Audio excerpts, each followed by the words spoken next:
हस्तिनापुर गांव में दो बहनें रहती थीं, जिनके नाम थे सीता और गीता। दोनों का स्वभाव और रूप बहुत अलग था। सीता एक शांत, आज्ञाकारी और मेहनती लड़की थी, जबकि गीता अपनी खूबसूरती की वजह से सबका ध्यान अपनी ओर खींचती थी, लेकिन वो घमंडी और मगरूर थी। सीता घर के सारे कामों को बहुत अच्छे और दिल लगाकर करती। गीता हालांकि खूबसूरत होने के बावजूद घर के कामों से बचने की पूरी कोशिश करती। वो अपनी खूबसूरती को लेकर बहुत गुरूर करती। गीता, क्या तुम मुझे साफ सफाई करने में मदद करोगी? मैं? और साफ सफाई? तुम्हारा दिमाग तो ठिकाने पर है। ये घर के काम मुझसे नहीं होंगे। इससे मेरी खूबसूरती पर बुरा असर होगा। तुम्हारा रूप कितना सादा है। अगर तुमने ये काम किए भी तब तो कोई फर्क नहीं पड़ने वाला। रूप तो एक दिन ढल जाएगा गीता, मगर मेहनत और सच्चाई हमेशा बनी रहती है। मुझे खुश रहने के लिए खूबसूरती की जरूरत नहीं है। मैं जो हूँ, जैसी भी हूँ, खुश हूँ। तुम्हारी बातें मुझे कभी समझ में नहीं आती सीता। अगर तुम खुश हो तो मुझे क्यों कह रही हो काम में मदद करने के लिए? ताकि तुम भी ये सब काम सीख सको। देखो, मुझे नहीं सीखनी ये सारी चीजें, समझी? एक दिन एक जलसे के दौरान एक मुकाबले के बारे में घोषणा की गई। सुनो सुनो सुनो, कस्बे के सभी औरतों के लिए खुशी की बात है। हमारे कस्बे में एक नई प्रतियोगिता आयोजित की गई है। वाह, क्या बात है! और इतना ही नहीं, इस प्रतियोगिता को जज करने के लिए शहर से जाने माने हीरो राजेश कुमार आने वाले हैं। अरे वाह, बढ़िया! और जो औरत प्रतियोगिता जीतेगी, उसे राजेश कुमार के साथ उनकी फिल्म में काम करने का मौका मिलने वाला है। ये सुनकर सभी औरतें और लड़कियां खुशी से झूम उठी, लेकिन गीता, जो अपनी खूबसूरती पर गुरूर करती थी, सबसे ज्यादा खुश हुई। उसने ठान लिया कि वो उस मुकाबले में भाग लेगी और जीतकर सभी को अपनी खूबसूरती का एहसास कराएगी। साथ ही राजेश कुमार के साथ काम करेगी। पर गीता की ये खुशी तुरंत गायब हो गई जब उसे पता चला सीता भी इसमें शामिल हो रही है। वाह, मानना पड़ेगा तुम्हारे आत्मविश्वास को। ना रंग ना रूप, और चली हो मुकाबला जीतने। गीता, तुम अपनी बड़ी बहन से ये कैसी बातें कर रही हो? तो और क्या करूं बाबा, उसे भी पता है कि ये मुकाबला मुझे जीतना है। अगर मैं उसमें जीत गई तो मैं राजेश कुमार के साथ काम कर सकती हूँ। हाँ, तो बात क्या है? ये सीता, उसने जानबूझकर इस मुकाबले में हिस्सा लिया है ताकि वो मुझे हरा सके। मेरी भलाई तो ये देख ही नहीं सकती। जरूर ये वहाँ कुछ न कुछ करके मुझे हरा ही देगी। गीता, साजिशें करना तुम्हारी आदत है, सीता का नहीं। अगर तुम्हारी खूबसूरती पर तुम्हें भरोसा है, इतना ही यकीन है, तो क्या फर्क पड़ता है सीता के होने से या ना होने से? मुझे अब इस बात पर बहस नहीं करनी, और आइंदा अपने बहन से इस तरह से बात मत करना, ध्यान रहे। दोनों बहनों में लगी आग उनके पापा ने फिलहाल के लिए मिटा दी थी। दोनों बहनें तैयारी के साथ मुकाबले में हिस्सा लेने वाली थीं। मुकाबले के पहले दिन का आयोजन कुकिंग कंपटीशन के रूप में हुआ। गीता, जो हमेशा सिर्फ अपनी खूबसूरती पर ध्यान देती थी, आज पहली दफा किचन में खड़ी थी। उसे ये समझ में ही नहीं आ रहा था कि उसे करना क्या चाहिए, जबकि सीता, जो हमेशा घर के कामों में लगी रहती थी, आत्मविश्वास से भरी हुई थी। अरे बाप रे, यहाँ तो एक से बढ़कर एक प्रतियोगी है। मैंने तो किचन में कभी काम किया भी नहीं है। अब मैं ये कैसे करूँगी? जैसे ही कुकिंग की शुरुआत हुई, गीता को अपनी बातों पर यकीन नहीं हुआ। वो सबके सामने थोड़ी घबराई हुई लग रही थी। वहीं सीता ने अपने मामूली से पकवान के रेसिपी के साथ शांति से काम करना शुरू कर दिया। गीता ने घबराहट में जल्दी जल्दी पकवान बनाने की कोशिश की, लेकिन उसके पकवान सही से नहीं बने। आखिर में जब जजेस का फैसला आया तो सीता के पकवानों ने सबका दिल जीत लिया था।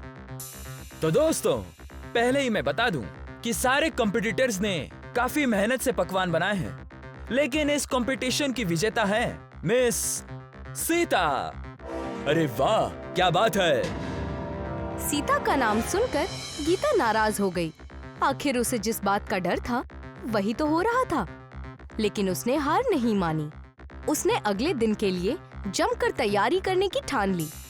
पहले दिन के पहले राउंड से गीता इतनी थक गई थी कि वो घर जाकर चुपचाप सो गई। मुकाबले के दूसरे दिन की शुरुआत हुई। सारे प्रतियोगी बहुत उत्सुक थे, लेकिन गीता आज भी बहुत डरी हुई थी। पिछली रात गीता ने अपनी तैयारियों को नजरअंदाज कर दिया और जल्दी सो गई। उसे इसका अफसोस हो रहा था। अब डरने से क्या होगा? सोने से पहले ही याद नहीं आया। सच, सीता की बात मानकर ये सारी चीजें सीख लेनी चाहिए थी। गीता अपनी गलती की वजह से खुद को कोस रही थी कि तभी सीता ने उसकी सारी बातें सुन ली। दीदी, मुझे बहुत डर लग रहा है। मैंने ठीक से तैयारी नहीं की है। डरने की कोई जरूरत नहीं है गीता। मैं तुम्हें कुछ जरूरी बातें बताती हूँ।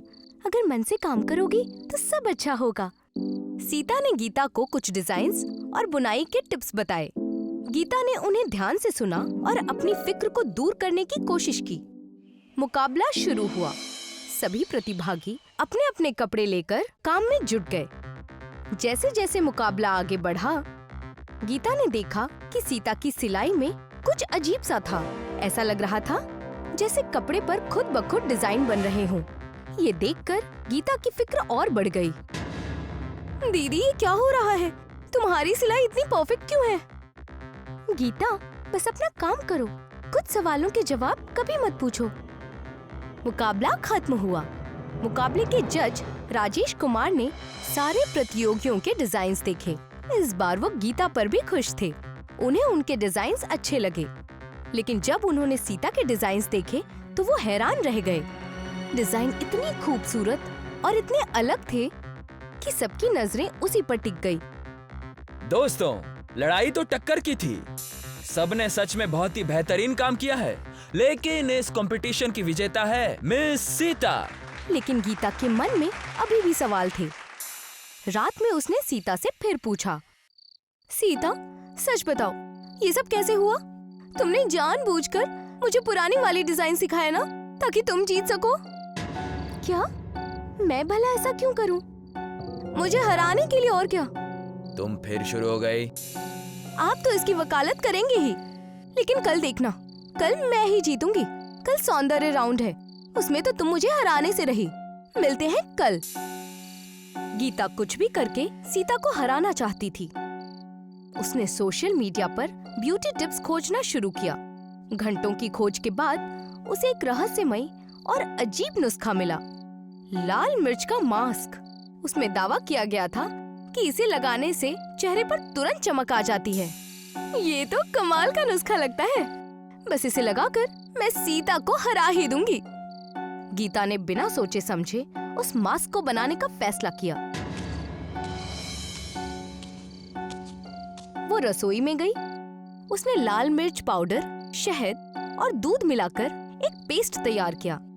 पेस्ट तैयार करने के दौरान उसकी आंखों में हल्की जलन हुई, लेकिन उसने इसे नजरअंदाज कर दिया। थोड़ी जलन से क्या फर्क पड़ता है अगर मैं जीत गई तो? गीता ने मास्क अपने चेहरे पर लगा लिया। जैसे ही उसने इसे लगाया, उसका चेहरा गर्म और झुनझुनी महसूस करने लगा। कुछ वक्त बाद उसकी त्वचा पर जलन बर्दाश्त के बाहर हो गई। वो अब आईने के पास गई। ये क्या हो रहा है? मेरा चेहरा जल क्यों रहा है? आईने में उसने देखा कि उसके चेहरे की त्वचा लाल होने लगी थी, जैसे कि आग में झुलस रही हो। गीता का चेहरा धीरे धीरे सूजने लगा और उस पर मुहासे आने लगे। वो डर के मारे चिल्लाने लगी। ये मेरे साथ क्या हो रहा है? अब मैं क्या करूं? क्या करूं मैं? उसकी चीखें सुनकर सीता कमरे में आई। उसने गीता को देखा, लेकिन अब वो पहचानने लायक नहीं थी। गीता का चेहरा भयानक और हो चुका था। गीता, ये तुमने क्या किया? तुम यहाँ क्या कर रही हो? तुम्हारे चेहरे को क्या हुआ? कुछ नहीं, तुम निकलो यहाँ से।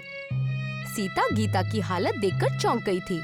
गीता के चेहरे को क्या हुआ था, इसका उसे कोई अंदाजा नहीं था। खूबसूरती के मुकाबले का दिन आ चुका था।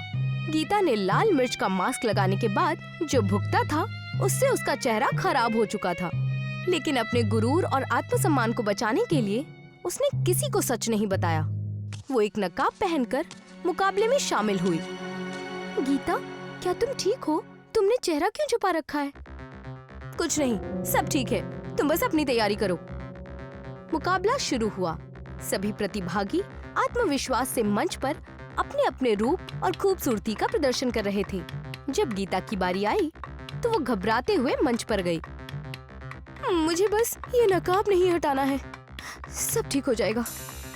लेकिन जब राजेश कुमार ने उसे नकाब हटाने को कहा तो गीता ने डरते हुए अपना चेहरा सबके सामने दिखाया।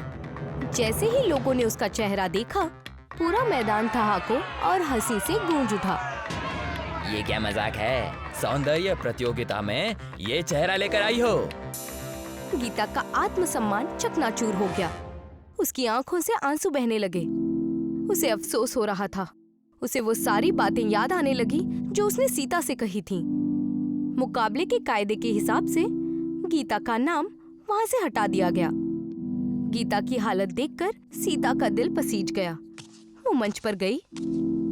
अगर मेरी बहन यहाँ से हटाई गई है तो मैं भी इस मुकाबले में हिस्सा नहीं लूंगी। सीता, तुम ये सब मेरे लिए क्यों कर रही हो? मैंने तो तुम्हारे खिलाफ जाने की कोशिश की थी। तुम मेरी बहन हो गीता। जीत हार से बड़ा रिश्ता है हमारा। मुझे तुमसे कोई शिकायत नहीं है। इसके बाद सीता ने गीता को समझाया और उसका इलाज कराने की सलाह दी। गीता को अपनी गलती का एहसास हुआ। उसने सीता की मदद से अच्छे डॉक्टर से इलाज करवाया। धीरे धीरे उसका चेहरा ठीक हो गया। आखिरकार गीता और सीता ने अपनी गलतफहमियों को भुलाकर साथ रहने का फैसला किया। ये कहानी सिखाती है कि गुरूर और जलन इंसान को बर्बाद कर सकती है, लेकिन परिवार और सच्चा प्यार हर दर्द का इलाज है।